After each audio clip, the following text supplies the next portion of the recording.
সাবেক প্রধানমন্ত্রী BNP chairperson Khaleda জিয়ার রোগমুক্তি ও তার সুস্থতা কামনায় সোনারগাঁয়ের বিভিন্ন মসজিদে দোয়ার আয়োজন করা হয়েছে।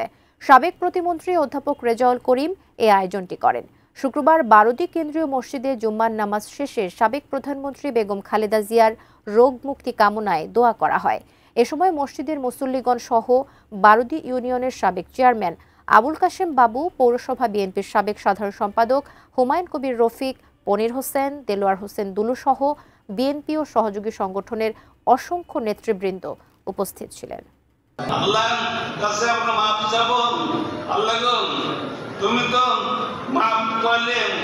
অবস্থাটা একটু মনে হয় আমার মতো যারা সাধারণ মানুষ, আমরা যারা আরবি জানি না বা কোরআন হাদিস জানি না, আমি সকলকে অনুরোধ করবো, আমাদের মূল পুঁজি হলে জুমার বয়ান। আমি সকলের আল্লাহর কাছে আমরা মাফ চাবো। আল্লাহ গো, তুমি তো মাফ করলে, তুমি তো না করতে পারো না। তুমি মহান, তুমি পরম দয়ালু, পরম ক্ষমাশীল। তুমি আমাদের একমাত্র মাবুদ, আমাদের আর কোনো মাবুদ নাই। তুমি একমাত্র মাবুদ। তোমার কাছে আমরা বারবার যাব। আমাদের যত চাওয়া আছে তোমার কাছে যাব, আমরা আর কাছে যাব না। আমাদের একমাত্র মাবুদ আল্লাহ তাআলা।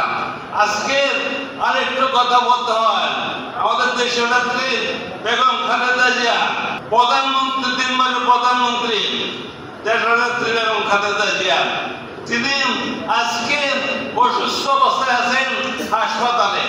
আল্লাহ তোমার কাছে দোয়া করি, পবিত্র জুম্মার দিনে আল্লাহ তুমি ডাক্তার সেদিন আমি বলছি, ডাক্তাররা যে একটু সেবা করে তার চেয়ে বড় ডাক্তার হলো তুমি। তুমি যদি একটু দয়া করো, তুমি যদি একটু মায়া করো, উনি সুস্থ হলে এদেশে শান্তি ফিরে আসতে পারে, এদেশের উন্নয়ন হতে পারে, এদেশের সবাই মিলেমিশে আমরা কাজ করতে পারি। আল্লাহ তুমি তাকে সুস্থ করে দাও, তাড়াতাড়ি সম্পূর্ণভাবে সুস্থ করে দাও।